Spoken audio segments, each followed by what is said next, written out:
am going to discuss about the fourth lesson of class 12, Homecoming, written by Rabindranath Tagore, who was a great Indian poet, novelist and story writer.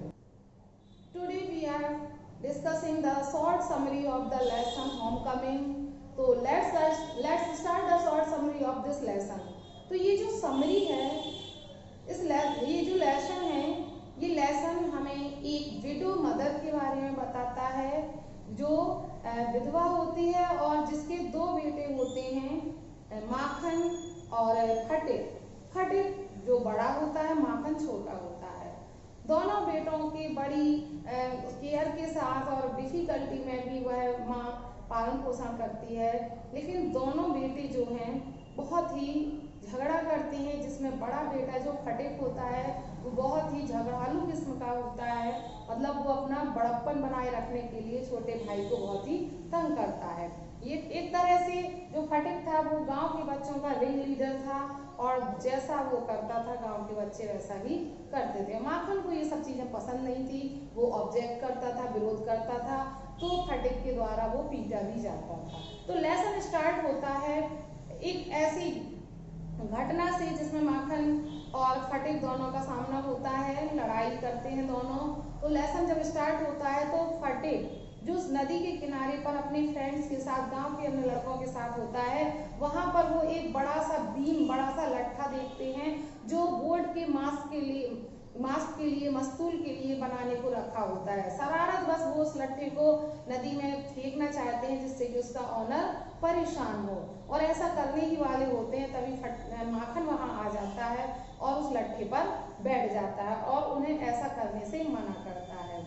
बड़ा भाई जो एक ring leader अपने आप को समझता था, वो सोचता है कि अगर वो ऐसा नहीं करेगा तो ये उसका इंसल्ट होगी, तो वो भाई को, उसका भाई माखन बैठा होता है तब भी वो कह देता है कि इसे पलट दो, और वो लोग लट्ठा पलट देते हैं और माखन गिर जाता है। इरिटेट हो जाता है माखन, झुंझलाते हुए गुस्से में उठता है और फटिक के मुंह में को नोच लेता है, उसको मारता है, पीटता है और रोते हुए घर वापस चला जाता है। और फटिक वहीं पर नदी के किनारे नाव पर बैठ जाता है, पैर पानी में डाले हुए हिलाता है और घास के एक तिनके को चबाता हुआ जैसे कुछ सोच रहा हो, किसी सोच में डूबा हुआ हो, और वहां बैठ जाता है।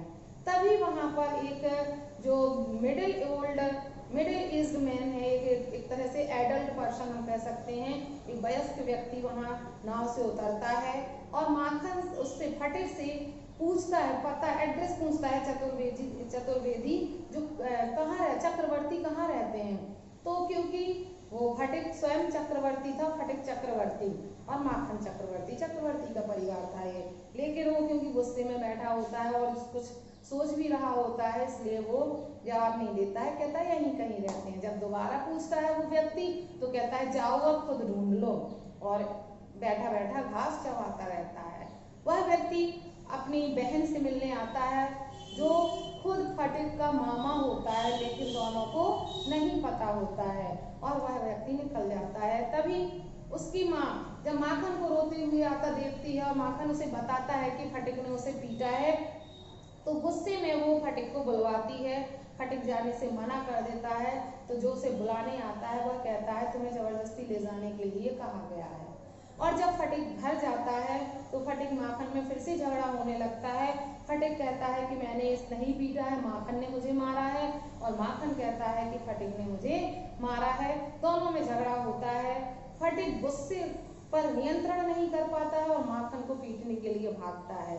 जब माँ उसे बचाती है तो वह माँ को भी पुश कर देता है, धक्का देता है, तो माँ कहती है क्या तुम मुझे भी मारोगे। यही सब चल रहा होता है। तभी वो है जो एडल्ट पर्सन, जो वयस्क व्यक्ति उससे पूछा था जिसने चक्रवर्ती कहाँ रहते हैं, वो ढूंढते ढूंढते अपनी बहन के पास, उसकी माँ उसकी बहन होती है, मतलब वो मामा होता है, तो अपनी बहन के पास वो आ जाता है। बहन जो गुस्से में होती है अपने भाई को अचानक वहां देखकर आश्चर्यचकित हो जाती है और उसके पैर पड़ते हुए कहती है आप कहाँ से आ गए, कैसे आ गए, आप कहाँ से आए। उसे क्योंकि शादी के बाद उसका भाई जो विशंभर था वो कलकत्ता छोड़कर बॉम्बे चला जाता है, लेकिन अभी कुछ दिनों पहले जब वो कलकत्ता वापस शिफ्ट होते हैं तो वह अपने भाई की तलाश, अपने बहन की तलाश में उस गांव में आता है। कुछ दिन बड़ी खुशी से व्यतीत होते हैं, सब एक साथ रहते हैं। उसका भाई दिसंबर अपनी बहन से बच्चों की पढ़ाई के बारे में, हर चीज़ के बारे में पूछता है, तो उसकी माँ बताती है कि किस तरह से दोनों लोग झगड़ा करते हैं। माखन जो बहुत ही सीधा साधा, बिल्कुल गोल्ड की तरह पवित्र और शांत है, और जबकि जो फटिक है वो बहुत ही लेजी और क्वेरलसम, झगड़ालू किस्म का है, और वो माखन को इतना परेशान करता है, इतना पीटता है कि कभी भी वो उसे नदी में डुबा भी सकता है, उसका गला हड्डियाँ भी तोड़ सकता है, कुछ भी कर सकता है, इतना गुस्से वाला है ये, और गुस्से पर बिल्कुल नियंत्रण नहीं रखता है। उसकी बात, अपनी बहन की बात सुनकर बुडसाई सोचता है कि क्यों ना फटिक को अपने साथ कैलकाटा ले जाए, और जब वो ये प्रस्ताव रखता है तो फटिक बहुत खुश हो जाता है ये सोचकर कि वो कैलकाटा जाएगा, वहाँ रहेगा, वहाँ पढ़ेगा, बहुत खुश हो जाता है, इतना एक्साइटेड हो जाता है जाने के लिए कि उसे रात रात में नींद नहीं आती है।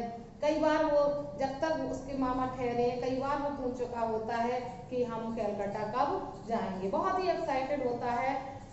और उसका अपने भाई माखन के प्रति प्रेम भी उठने जागृत होने लगता है।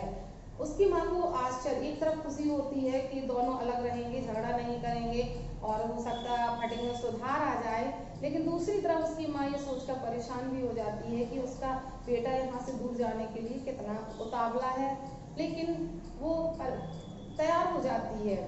और वो दिन आ जाता है जब फटिक कैलकाटा के लिए जाने लगता है। वो अपने कंचे, पतंग, खेलने के खिलौने, बहुत सारा सामान जो उसके पास था, जिस पर वो कभी माखन का हाथ भी नहीं लगने देता था, वो सब माखन को सौंप देता है और कैलकाटा खुशी खुशी कैलकाटा चला जाता है, बहुत खुश होता है। लेकिन क्या उसकी खुशी आगे तक चलती है?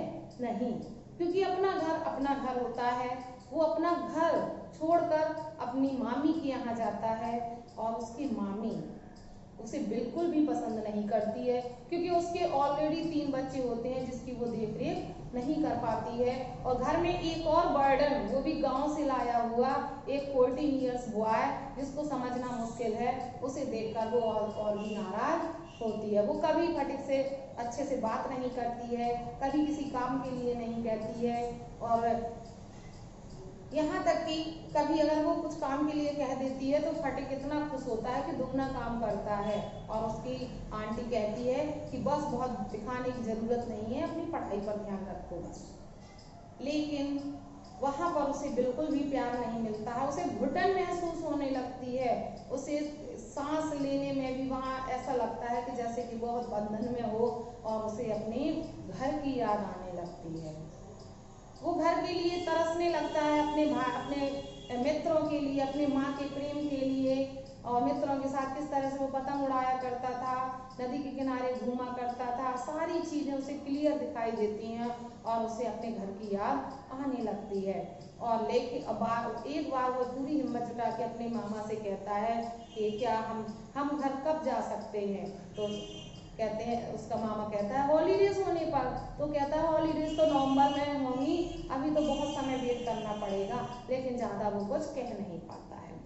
जो स्थिति उसके घर में होती है, उसकी आंटी उसे बिल्कुल पसंद नहीं करती है, उसके साथ बुरा ट्रीट करती है, वही स्थिति उसकी स्कूल में होती है, क्योंकि स्कूल में सभी शहर के बच्चे होते हैं, और ये भी गांव से गया होता है, तो बैकवर्ड होता है, पिछड़ा होता है, और कवर नहीं कर पाता है। इससे कोई कुछ भी पूछता है, टीचर जब कुछ पूछते हैं तो ये कोई जवाब नहीं देता है, और बहुत मार पड़ती है इसे, वो पीटते हैं, और मुक्कों को की मार को वह चुपचाप सह लेता है, और चुपचाप सह के घर आ जाता है।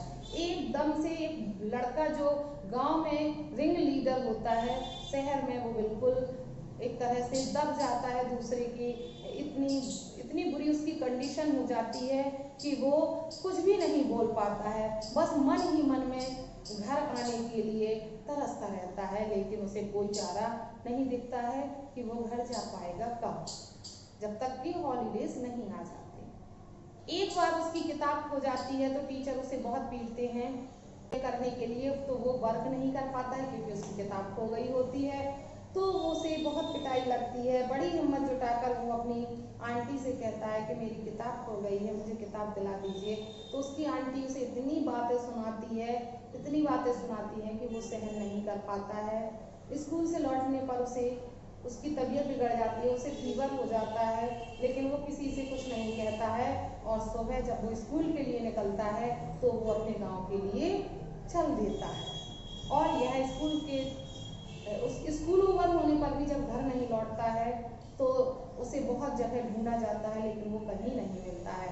एट लास्ट उसे दिसंबर को पुलिस की हेल्प लेनी पड़ती है और पुलिस दिन भर की सर्च के बाद शाम के समय जब बहुत बारिश हो रही होती है, सभी भीग जाते हैं और भीगे हुए फटिक को वापस लाते हैं, पुलिस वैन में लाते हैं। और फीवर उसे इतना तेज होता है कि वो कांपता है और बिल्कुल अनकॉन्शियस टाइप हो जाता है। उसकी हालत इतनी बिगड़ जाती है, विशंबर उसे गोद में उठाकर अंदर ले जाता है, लिटाता है, तो केवल वो एक ही चीज बड़बड़ाता है, छुट्टियां आ गई हैं और हमें घर जाना चाहिए, मुझे घर जाना है। उसकी हालत इतनी बुरी हो जाती है कि दिसंबर को भी आंसू आ जाते हैं, वो अपने आंसू को रोक नहीं पाता है और वह माँ को बुलावा भेजता है। फटिक बेहोश हो जाता है और वो सो जाता है। जब वो सुबह जागता है तो वो जब उसे थोड़ा सा होश आता है तब वो अपने चारों तरफ देखता है, किसी को तलाशता, उसे लगता है कि शायद उसकी माँ आ गई है। माँ के बारे में सोचते सोचते वो अचानक चौंक जाता है, चिल्लाता है, माँ मुझे मत पीटो, मुझे मत पीटो, मैं सच बताता हूँ, इस तरह से चिल्लाता है। दिसंबर समझ जाता है उसकी फीलिंग्स और उसे बताता है कि उसने माँ को बुलावा भेजा है, माँ शाम तक आ जाएगी। और जब माँ आती है तो माँ और बेटे दोनों कंट्रोल नहीं कर पाते हैं और माँ उसकी मेरे माय डार्लिंग सन, मेरे प्रिय बेटे कहते हुए उसके गले लग जाती है। और फटिक कहता है, माँ छुट्टियां आ गई हैं, हम घर चलते हैं। इस तरह से वो अपने घर के लिए तरसता है और अपने घर वापस आ जाता है। तो ये हमारा होम कमिंग लेसन है, जिसकी शॉर्ट समरी है। लेसन बहुत ही लेंथी है, बट यहाँ पर मैंने इसकी ओवरऑल शॉर्ट जो बैकग्राउंड है समरी का, वो मैंने यहाँ कवर किया है। तो यहाँ पर शॉर्ट समरी हमने आज कवर कर ली है। मिलते हैं नेक्स्ट लेक्चर में इस लेसन की डिटेल स्टडी के साथ। तो आज के लिए इतना ही। वीडियो अच्छा लगे वीडियो को लाइक करें। अगर आप इसी तरह से अपने कोर्स को कंप्लीट करना चाहते हैं तो मेरे चैनल से जुड़े रहें। Thanks for watching.